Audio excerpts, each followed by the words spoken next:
So it's 11:30 a.m. on Wednesday, and I'm parked right across the street from the Piccolo Motel.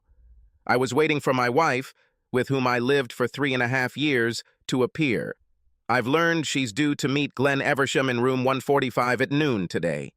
Glenn was one of her old high school friends, and a guy I know pretty well. In fact, Glenn was one of my friends until recently. But don't things like this happen so often? Glenn was Ellie's first true love. Ellie was supposed to be my wife. Or not.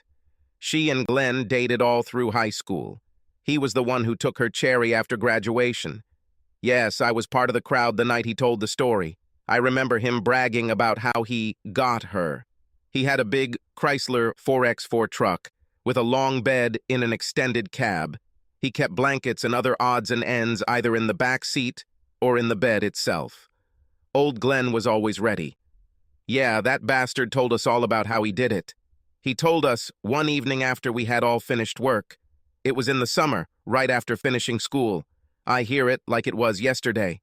He said, "Dudes, I got her after graduation.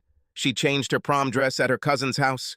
She was wearing a black Harley-Davidson t-shirt and a pair of incredibly short cut-off jeans. Yes, she was pretty. Long brown hair all in curls going down her back. Big green eyes, eyelashes that went on for miles, beautiful small breasts, and a tight ass. I told her we were going to Jed Nelson's after-prom party, but first I wanted to stop for a few minutes. I told her I wanted to tell her something. I kind of hinted that I was going to ask her to marry me. She was already all emotional, so it was easy to put a few granules of ecstasy tablets into the beer. Within minutes, she was ready to rock and roll. Of course, you guys know she was a virgin. God, she was so small. Almost no hair, just a tiny fluff. She was 18, but I expected something more. At first, she tried to stop me, but I continued to work on her, and she gave up. She started to like it. I could tell she liked it because she was crying and moaning. Then she sat on the blanket and cried. She didn't say anything. She just cried. Finally, she looked at me and asked what I was going to say. I forgot, so I told her I had signed up for the Navy and would be leaving at the end of next week. I asked her to wait for me. She stopped crying and told me she would think about it. After that, I took her home, kissed her goodnight, and left. We never made it to Jed's party. Oh, I remembered him telling us his stupid story. I was there, hanging out on the edge like always. It broke my heart to hear that. Glenn, Ellie, and I, we all grew up together.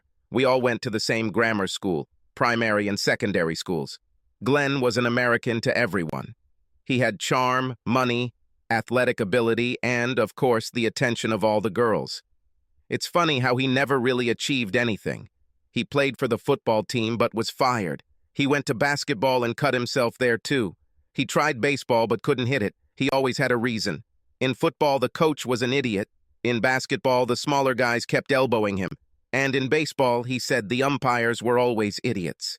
However, he always got the girls. He was voted homecoming king in our senior year and was voted the guy most likely to be remembered in the yearbook. I also did some sports. Oh, my name is Wyatt Templeton. Yes, I went to football games and made the team. I missed basketball but made the volleyball team and played on the varsity lacrosse team all 4 years in the spring. I guess it was a matter of body type. Glenn was a big, strong guy. He lifted weights. I'm skinny. I've always been skinny. I couldn't compete with the bigger guys in football, but damn, I could run. In the winter, the coach found out that I could jump well. This led me to the volleyball team, and of course, lacrosse was my thing. I played center field. Yes, Glenn had girls, and somehow got famous. All I got was a lot of letters. Glenn specialized in partying all through high school, and he was a master at it. I wasn't that gifted. At first, my mom and dad had 5 kids, so personal cars and trucks just weren't on the menu. Although I didn't have many dates, I always borrowed my mother's rusty Cavalier if I needed a car. As soon as we graduated from high school, Glenn went to Penn State. His parents had money. I stayed in high school and received a partial scholarship to a local state university. It didn't get me very far. I had to promise to teach on staff for 3 years, so I ended up becoming a public school teacher. To be a school teacher means to take a vow of poverty. I don't know why, but I stayed with it. It's probably because I love children. Glenn graduated from the University of Pennsylvania, went to law school, and ended up working at a large law firm in the city. He says he's making a ton of money now. 5, maybe 10 times more than me. I look at my watch. 11:40, soon. I will find out, one way or another, whether I have a wife and family or not. This sucks. This really sucks. So Glenn went to Penn State, and I stayed home. I've always been partial to Ellie. This is Ellie Colleen Templeton, nee Cochrane. Ellie graduated from high school and went to community college, where she took several classes in computer programming and software. I never understood any of this. Computers are like my car to me. I know where the gas is, how to start it, and I have enough sense to brake if I hear something I don't like. Oh, sure. I've read all the books and brochures on car maintenance. I know how the damn things work, but cars are like plumbing to me. Trying to fix it only makes things worse. I remember the first time we moved into our house. Ellie needed a dishwasher and a new sink and countertop. I read, bought the equipment, and decided to install it all myself. It shouldn't have been that hard. It's all written out. I tried. I really wanted to. I just couldn't get the damn copper pipe to stop leaking. Ellie called Daddy. This is her dad. He came and took care of it. I remember him tapping me on the shoulder and praising me for trying. Ellie made coffee. We all drank a cup while she told me how proud she was of me for caring enough to care. I felt stupid. I just couldn't do anything right. But in a way, I felt good. I liked this praise. Glenn went to Penn State. He made a name for himself. He became president of his fraternity and a Nittany Lions fan. I also made a name for myself. After my freshman year, I was on the dean's list every semester. I did this and also worked part-time all year.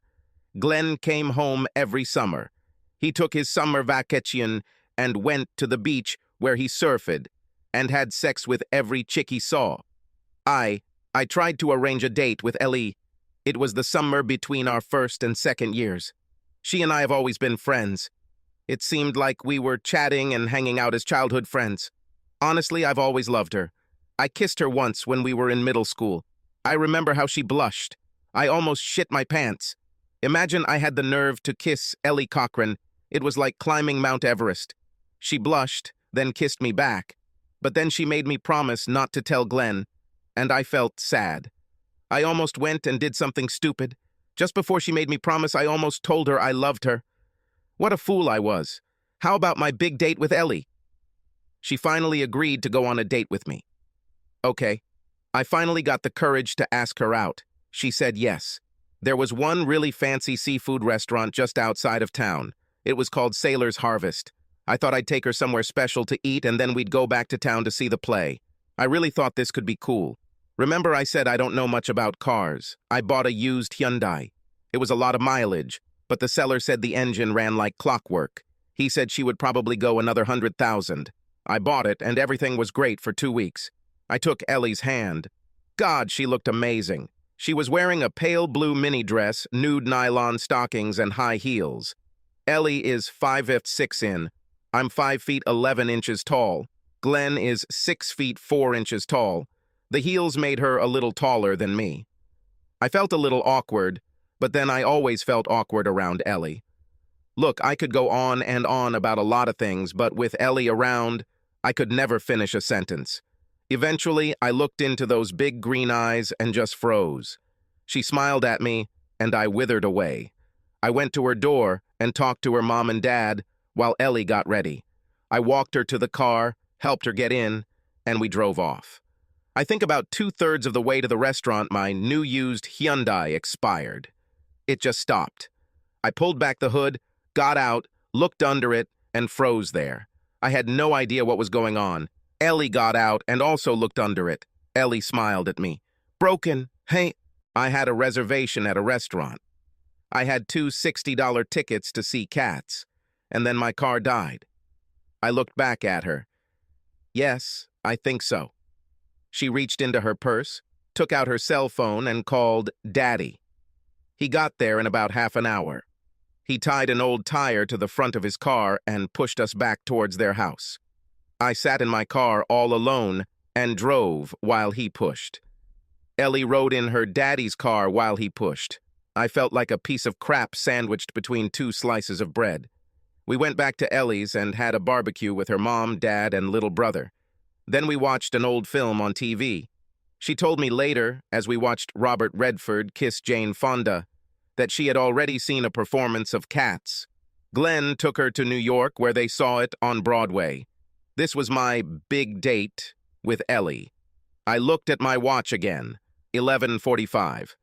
I was wondering what I was doing. I guess I always knew that sooner or later Glenn would come and claim his prize. I just thought maybe Ellie put Glenn in her rearview mirror. I guess I just didn't understand. I guess I should have known better. I remember when Ellie and I got married. I remember how I persuaded her to agree to become my wife. After that first date didn't work out, she agreed to try again. It was a little later in the summer, and all the city carnivals had already started. God, I remember how a year before, Ellie won a beauty contest in our city. This was in our senior year. She was crowned queen of the city on the second night of the carnival. I remember it was raining. Glenn was supposed to be there, but for some reason, he stayed on the beach. I was her escort. Oh, I know I only got this job by default. She really wanted Glenn. She never said it, but I knew. The guy knows these things. As I said, it was raining. It wasn't just rain, it was a heavy downpour, and everything was wet. Ellie brought regular clothes with her, but for the parade and coronation, she bought a special outfit, a very beautiful white mini dress. Well, the sky has opened. In a matter of minutes, Ellie was soaked through. Her beautiful mini dress was made of this fine linen or cotton or something like that. She was wet. Everyone could see right through her, and she was on this platform. I played dumb. I ran off the platform, grabbed the old man's cloak. Older people always seemed to be ready. I ran back and covered her as fast as I could. To my chagrin, the wooden platform was painted with some sort of glossy enamel, and the rain made it slippery as hell. I threw the raincoat over Ellie and then fell straight off the platform into the wet grass below. Damn. I don't know what hurts more, my body or my pride. I just sat on the wet grass and watched. I was too embarrassed to go back upstairs. Ellie sat on her throne and accepted the crown and scepter. She never looked at me, but she had a big smile on her face. All I can say is how graceful and beautiful she looked, but I felt like she was laughing at me too. When the rain stopped, we walked around the area. Her dress dried out, and no one could see through it anymore. Of course, my brown Levi's were stained with grass, and my short t-shirt was covered in dirt. She looked like what she really was, a city princess. I looked like what I really was, the town idiot. We went back and forth to where the games were taking place. We went to where they sold beef and French fries. I bought her a cutlet with meat. I bought her a funnel cake and some ice cream. Later, I took her home. She thanked me and kissed me on the cheek. It was probably some kind of date. We dated a little more after my fiasco with the car. Nothing special, just movies, a picnic, a trip to the park to swim, and some hot dogs. I thought that summer was special. Towards the end of that summer, Glenn showed up for about a week. He took Ellie somewhere every evening. For her, I ceased to exist. Glenn Eversham. I hate this son of a bitch. My watch showed 11:50. Now it won't take much time. How did I get Ellie to agree to marry me? This is just a miracle. I know everyone has heard of solo dogs, about dogs that become attached to one person and remain faithful to that person their entire lives. I guess I'm something of a loner man. Sure, I dated other girls, but I always ended up comparing them to Ellie, and Ellie always won. All people dream. Most people have two types of waking dreams. They are either a victorious hero or a suffering hero. It didn't matter to me whether to win or suffer. The heroine was always the same. She was Ellie, and she was always perfect. How did I get her to agree to marry me? From the time our first summer break ended until my senior year, Ellie and I dated on and off. I never had a lot of money, so almost all of our dates were about things that were affordable. We did things like demolition derbies, tractor pulls, carnivals, apple festivals, minor league baseball games, the state fair, horse shows. Ellie has always been a big fan of horse riding. I also love riding, but for her, it's more like a religion than just a casual pastime. Ellie always had her own horse. I could never afford it. Although Glenn had a horse. Oh yeah, I took her to church every chance I got. Sure, it's a cheap date, but I have to show her that I have character. We are both Methodists. They say, and I believe them, that all Methodists love is to sing and eat. I know one thing. Ellie has a beautiful voice. Now that we're married, she's in the church choir. She looks angelic as she dons her choir robe. God, this can't happen to me. I asked Ellie to marry me. It was the fall of my senior year. Ellie had already finished school and was working for a local software company. She traveled around the area repairing damaged computers. She started writing her own programs and even started inventing her own games. Don't ask me to explain any of this. I have already explained my position on technology. Glenn was in his senior year at the University of Pennsylvania. He was a constant thorn in my side throughout college. He would be away almost all the time. Then he would come home, ask Ellie out on a date, and she would go out with him. I felt like I was always second.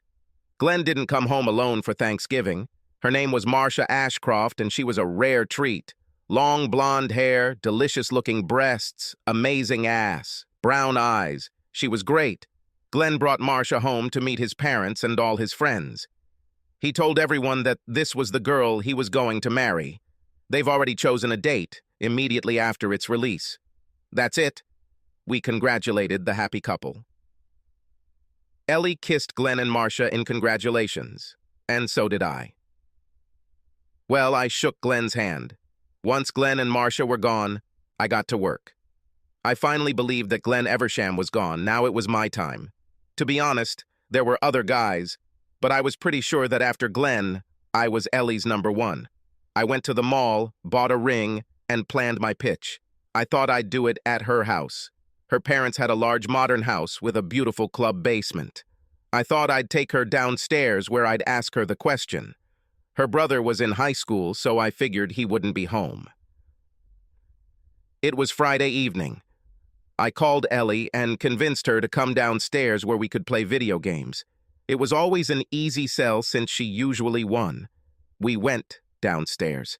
His parents and brother were upstairs. We went back to the playroom and sat on the couch. The big TV was right in front of us. I got down on one knee and pulled out the ring box. I opened the tiny box and took out the ring.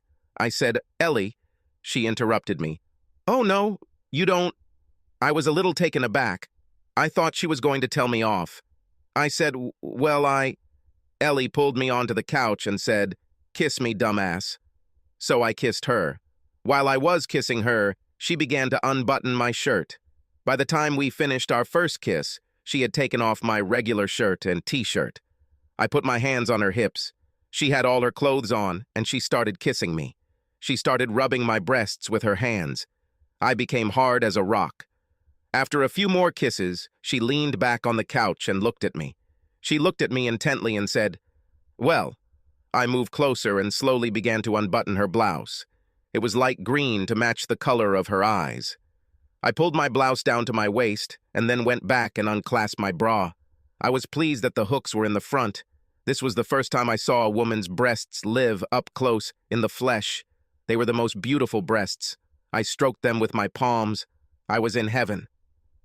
Just then, her brother began to walk down the stairs. He went down about 3 steps, and Ellie shouted very loudly, "Vernon, come back upstairs." Her brother's name was Vernon. Then I heard her father shout even louder, "Vernon, come back here." Ellie pulled me towards her, unbuckled my belt, and unbuckled my jeans in a matter of seconds. We were sitting completely naked, on the couch in the playroom in her parents' basement, and her mom, dad, and brother were upstairs. I heard their conversation as clear as day. That night, I became a man. I was 21 years old and had never had a woman. Yes, I was a virgin. It was the most amazingly wonderful night of my life, and I thought it was the same for her. We walked slowly. We kissed, cuddled, and hugged each other. We carefully explored each other's bodies, first with our hands and then with our lips. I knew she was not a virgin. I heard Glenn's story, but it was able to fool me that night. I think she was more scared than me. In books and stories, this is called sex. I wish I could call it something else. It was love, real, true, absolute love. I kissed her. I kissed her private part, up and down those teasingly delicious lips. Glenn was right. There was almost no hair there. Then I realized that she was small. No, not just small. She was tiny. Really tiny. I wondered if Glenn was lying. Only a virgin could be so small. Ellie grabbed me by the ears and lifted me up so that we were face to face. We were lying on the sofa. I was on top. Ellie whispered in my ear, "I want you to make me a woman." I thought, did she really read my thoughts? I know it will hurt, but I want you to be the one to do it.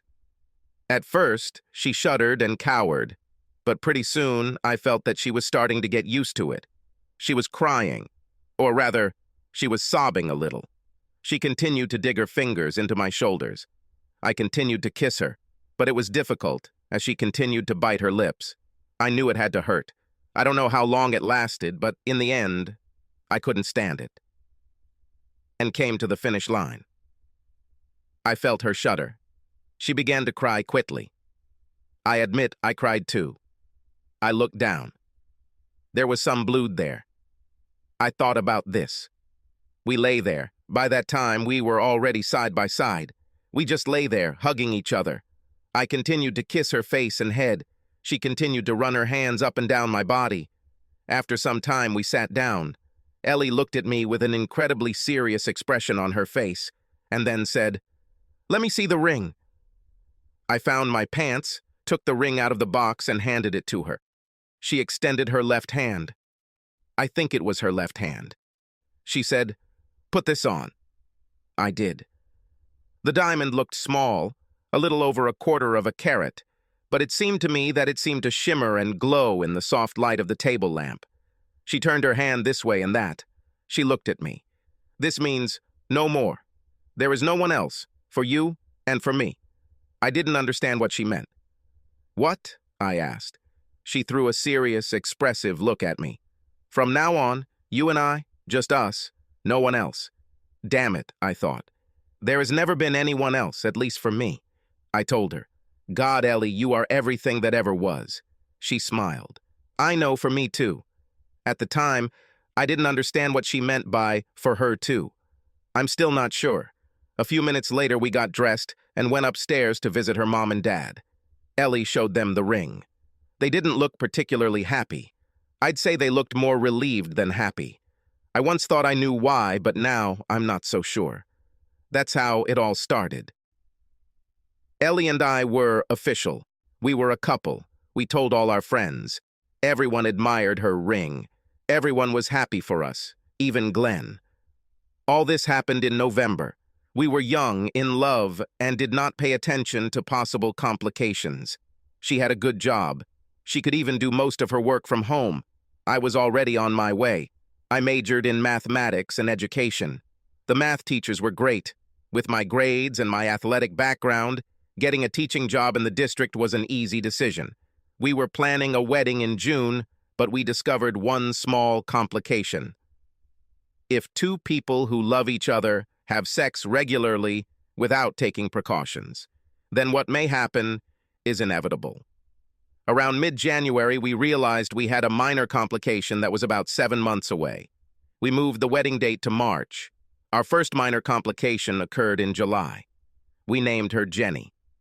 The same week Jenny was born, I got a job teaching math at a county high school.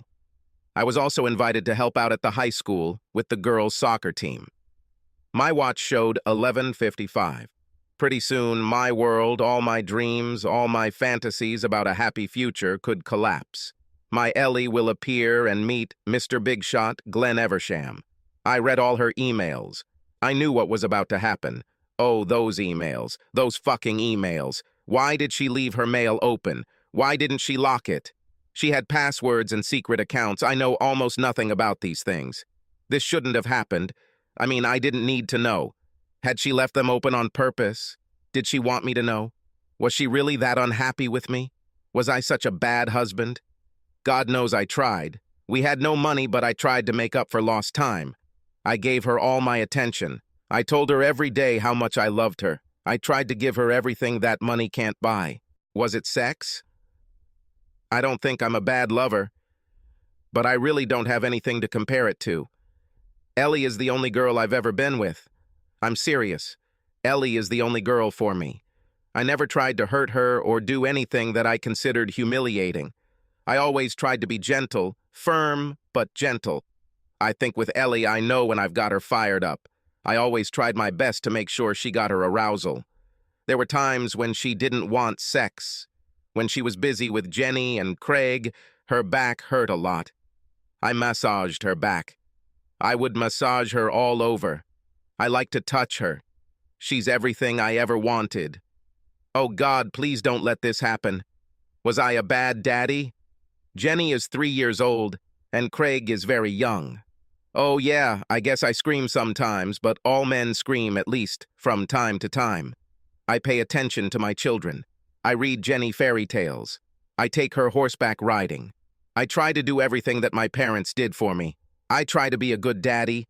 I want to be like myself and Ellie's father. I do a lot of housework. I help prepare dinner. I'm washing the dishes. I'm cleaning the lawn. I help with flowers. I turn on the vacuum cleaner. I do everything she asks. I do this because I want her to be happy. When Ellie is not feeling well, I always try to be there for her. I'm not running off to a tavern or anything like that. I kiss her every chance I get. I love holding her in my arms when we are in bed.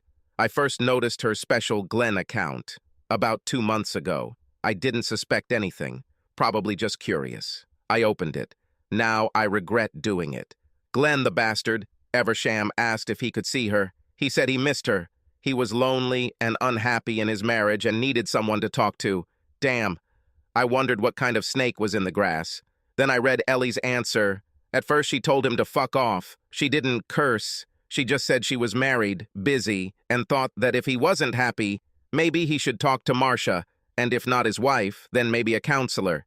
He continued to email her. He continued to whine and beg.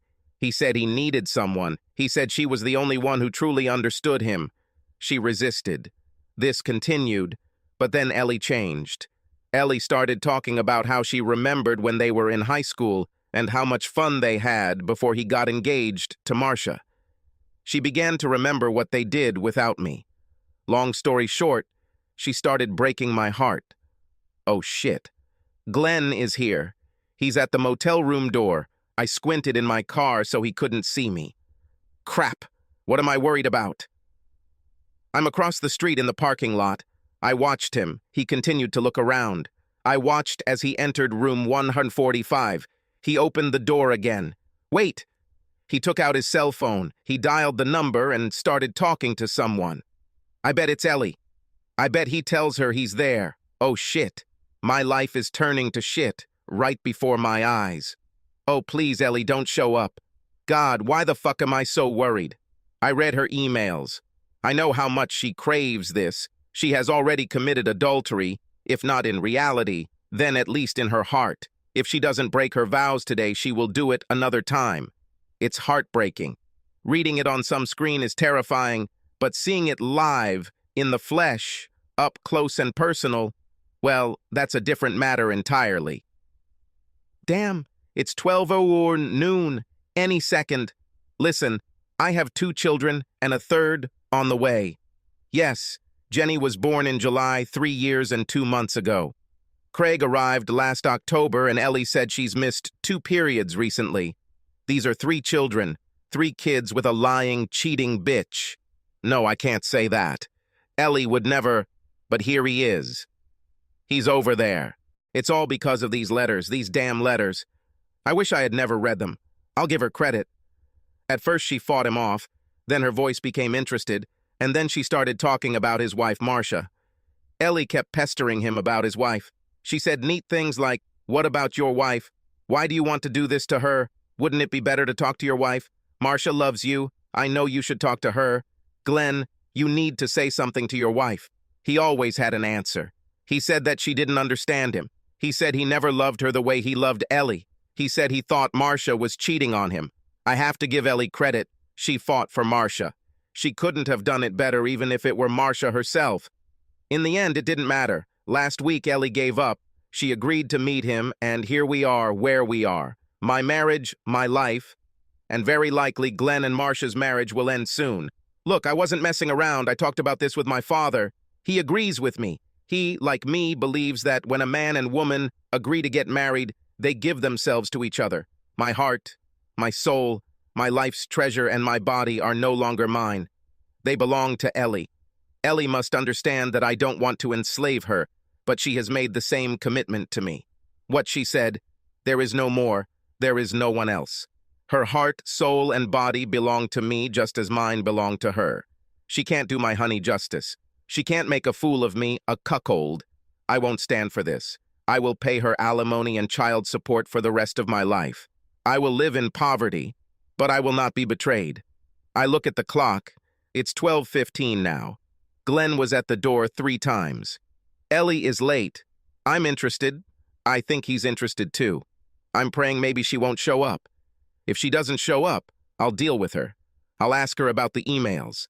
I'll try to make her see, make her understand. We can get advice. God, I love her so much. I'd rather die than live without her. As I thought before, I am monogamous. I can't live without her. Being without her is like dying. Oh, please, Ellie, stay home. Don't show yourself. But what if she does show up? I know the answer to this question. If she comes, it's over. I won't accept this. I'll move out of here. We'll get divorced. I won't live like some weak-willed loser. I'm just not wired that way. Oh, please, Ellie, don't come. God, it's 12:20. This is killing me. I have to find out. I need to call. I grab my cell phone and dial Ellie's number. It barely rings once. This is Ellie, she says. Yes. Oh, it's you, Wyatt. Ellie, what are you doing? Where are you? Wyatt? What do you mean? You know where I am? I'm home. Jenny is in her nursery in the living room. Craig is upstairs sleeping. I'm ironing one of your shirts. Then there's a pause. She asks, where are you? Shouldn't you be in class right now? I answer as decisively as I can. No, Ellie, I'm in my car. I park it in the lot across from the Piccolo Motel. I watch Glenn Eversham walk in, and out of room 145, as if he's looking for someone. Tell me, Ellie, are you sure you're home? I'm listening to it. There is silence for a moment on the other end of the line. Damn it, I got her. Wyatt, I ask you to hang up your phone. I want you to wait there. You know I love you. You know, of course, that I would never do anything that could hurt you or jeopardize our life together. Trust me. Just wait. Call me and tell me as soon as you see anything. Now hang up the damn phone. I did as I was told. I hung up. Okay, I thought. I'll give her all the rope she needs. The second hand on my watch kept moving. It was 12:30. Something happened at Piccolo. What could it be now? I watched as 2 people approached the door to room 145. One of them was Marcia Eversham. I didn't recognize the other person, but he was a man. He had something under his arm. He started knocking on the door. Holy crap. Glenn opened the door. The man simply handed him a large envelope. He said something. I wondered what it could be. Marcia stood behind the man. The man began to leave. Marcia went too. Glenn ran after his wife. God, what the hell just happened? I decided to call Ellie back. I dialed Ellie's number again. She immediately answered and asked me, what did you see? Ellie, I saw some guy give Glenn a stack of papers. Marcia was there. I saw Glenn chasing his wife across the parking lot. What do you think you saw? I hesitated for a second. I think I understood what it was. Ellie, tell me. Wyatt, what you saw was the end of a very unhappy marriage. I was confused. You mean, now you can go home? And what? Come home, honey. I'll tell you everything when you arrive. Wyatt took the whole day off, so he went straight home. Ellie was there waiting for him when he walked through the door. He arrived home just in time to see Ellie's mom loading his little kids into her minivan. They waved to each other. Wyatt came in. Do you want to tell me what happened today? Allie took Wyatt's hand and led him to their couch. It was actually an old couch from her parents' basement, the same couch that she had given away her greatest treasure on, the same treasure that she had given him just a few years ago. Sit down, honey. Wyatt sat down on the couch. Ellie knelt on the floor at his feet and began, Sorry, my dear. You shouldn't have seen these letters. I guess that's where it all came from? He replied, Yes, I didn't want to, but I read... She squeezed his knee. Let me explain. A few weeks ago, I started receiving letters from Glenn. He wanted to see me. It's not hard to guess what he needed. Wyatt nodded. I tried to get him to stop, but he kept emailing me, so I had an idea. I called his wife, Marcia. They had been at loggerheads for quite some time. Glenn was not a very good husband. Ellie squeezed Wyatt's knee again. He's not like you, honey. Wyatt leaned a little closer to his wife. She gently pushed him away. Marcia wants children. Glenn doesn't. Marcia needs a man she can rely on, not a roaming cat. She and I developed a plan. What you read is actually a double account. For the past couple of weeks, Marcia and I have been receiving his emails at the same time, but Marcia is the one who responds, not me. Wyatt leaned forward again.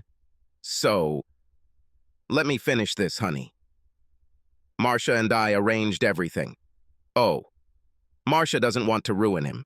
Why should she do this? His income is her guarantee. But she really wants to leave. She wants to find someone she can trust and love. We already talked about this. She wants someone like you.